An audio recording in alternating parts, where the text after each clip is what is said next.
first question here is, in the above question, if another charge q naught is brought to the center of the square, the other charges being present being fixed at their locations, the extra work done in the process is. तो इसमें क्योंकि centre पे potential zero है तो extra work done भी आपका zero है. Next is, while calculating potential energy of charge in an external electric field, the charge does not significantly affect the source charges when the charge q is, तो very small होना चाहिए. Next is, point in space has potential V. The work done by an external agent in bringing a charge q to this point very slowly is, तो qv आ जाएगा, definition है. Next is 1 ev is the energy gained by electron when it is accelerated by तो 1 volt. qv में q का value e रख दीजिए, v का value 1, तो 1 वोल्ट आ जाएगा. Next is 1 ev is equal to, तो e का वैल्यू रख दीजिए 1.6 10 की पावर -19 जूल. तो इसको सॉल्व करेंगे, फर्स्ट ऑप्शन आपका करेक्ट हो जाएगा.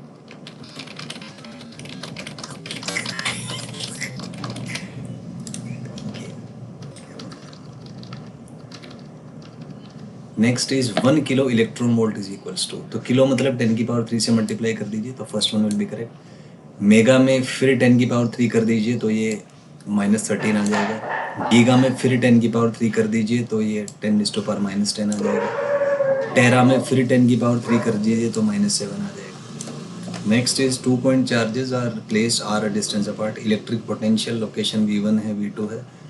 Then electrostatic potential energy of the system is, तो एक तो इंडिपेंडेंट चार्जेस की प्लस इनकी अपनी, तो first option will be correct.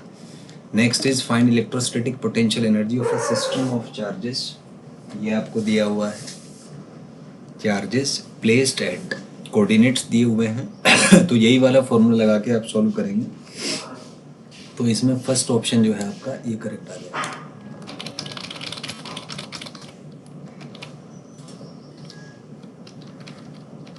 Next is, in the above question, how much work is done to separate the two charges away to infinity. तो अगर infinity तक ले जाना है तो work done by external force Q final minus Q initial आएगा, सो इसका negative आ जाएगा. तो आप इसको सॉल्व करेंगे, ये सेकंड ऑप्शन से आपका सॉल्व हो जाएगा. Next is, if now the above system is placed in an external electric field A/r², जहाँ ए दिया हुआ है इतना, the electrostatic potential energy of the system is, तो A/r² से पहले हम पोटेंशियल निकालेंगे, तो पोटेंशियल को आप अगर सॉल्व करेंगे -A/r आ जाएगा. उसके बाद इसमें जो ऊपर फॉर्मूला था वो पुट कर देंगे, तो फाइनली सॉल्व होने के बाद फाइनल आंसर है आपका 4.93 जूल आ जाएगा यहाँ से. Next is torque on a dipole, so torque होता है P cross E, first will be correct. Next, in a uniform electric field generally N electric dipole experiences, तो जनरली टॉर्क एक्सपीरियंस करता है, क्योंकि एंगल अगर 0 180 है तो टॉर्क 0 होगा, otherwise torque will be there. और कोई फोर्स एक्सपीरियंस नहीं करता क्योंकि यूनिफॉर्म इलेक्ट्रिक फील्ड है, तो दोनों चार्जेस पे फोर्स इक्वल अपोजिट होंगे, तो यहाँ पे third one will be correct. Next is, the torque acting on an electric dipole in a uniform electric field tends to align it, तो parallel to the electric field align करने की कोशिश करेगा. आप देखेंगे थीटा 0 को टेंड कराने की कोशिश करेगा, जिसकी वजह से इसको रिस्टोरिंग टॉर्क भी कहते हैं. सो यहाँ पे फर्स्ट जो है वो आपका करेक्ट होगा. Next is, work done by an external torque in a rotating dipole from θ1 to θ2, तो इसको आप सॉल्व करेंगे, ये final potential energy minus initial potential energy आएगा. Potential energy minus mb cos θ होता है, तो mb इंटू कोस θ1 मतलब PE into cos θ1 minus cos θ2 आ जाएगा. सो यहाँ पे first option will be correct.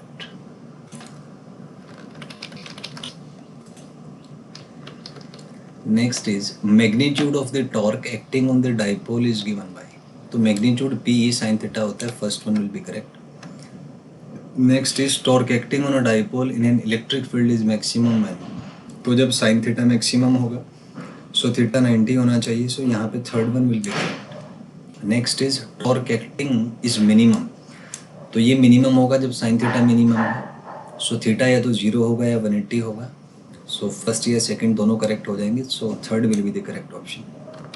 Next is, if electrostatic potential energy of an electric dipole at θ 90 is taken to be 0, then potential energy of the dipole is, तो minus P dot E आता है, minus P cos theta.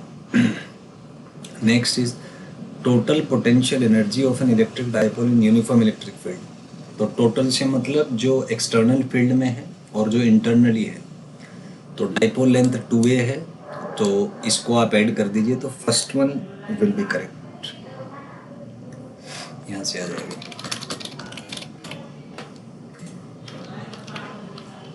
Next is a molecule has a permanent dipole moment 10⁻⁻29 coulomb. Mole of this substance is polarized at low temperature while applying electric field दिया हुआ, direction को change कर दिया आपने 60, heat produced.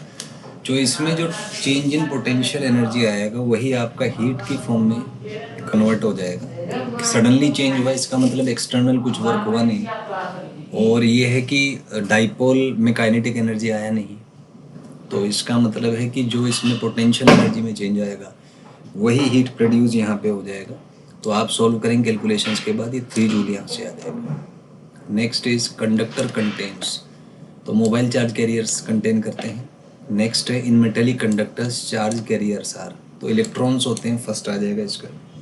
Next is in a metal all electrons are, फिर नहीं, केवल valence electrons move करते हैं, बाकी अपने पेरेंट एटम के साथ कनेक्टेड रहते हैं, तो second will be the correct option. Next is in a metal free electrons are free with in the metal, तो ये विद इन द मेटल ही मूव करते हैं। They are not free to leave metal, क्योंकि leave कर गए तो metal पे पॉजिटिव चार्ज आ जाएगा, तो जो इलेक्ट्रॉन है वो फिर से वापस आ जाएगा। सो बोथ यहाँ पे करेक्ट होगा।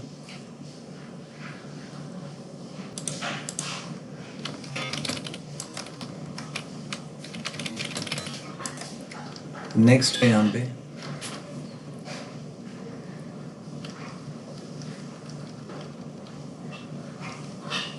The free electrons of metal form a kind of gas, ठीक है।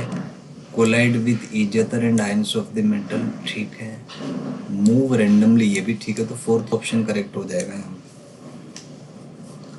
Next is in an external electric field free electrons, तो जाहिर सी बात है इलेक्ट्रॉन पे चार्ज नेगेटिव होता है तो ये अगेंस्ट द फील्ड जाएंगे, so second one will be correct here. Next is in metals under the action of external electric field only free electrons move, positive ion held in their position, तो दोनों ही बातें ठीक हैं, तो third आ जाएगा इसमें। Next है इलेक्ट्रोलाइटिक कंडक्टर में चार्ज कैरियर्स आर, तो आयंस होते हैं, जैसे NaCl है तो Na+ और Cl- होगा, सो आयंस ही मूव करते हैं इसमें, सो बोथ आ जाएगा, third will be the right option. Next is in case of electrolytic conductors movement of charge carriers is affected by external electric field, chemical forces, both, तो इसमें दोनों का ही फर्क पड़ेगा, तो बोथ आ जाएगा। नेक्स्ट है inside a conductor electrostatic field is, तो स्टैटिक स्टेट में जीरो होता है, क्योंकि अगर जीरो नहीं होगा तो चार्जेस मूव करेंगे, और अगर मूव करेंगे तो वो स्टैटिक कंडीशन नहीं होगा, so first is correct over here.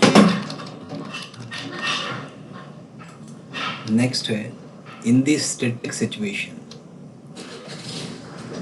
There is no current inside the conductor, there is no current on the surface of the conductor, both और नन, तो यहाँ पे आपका आ जाएगा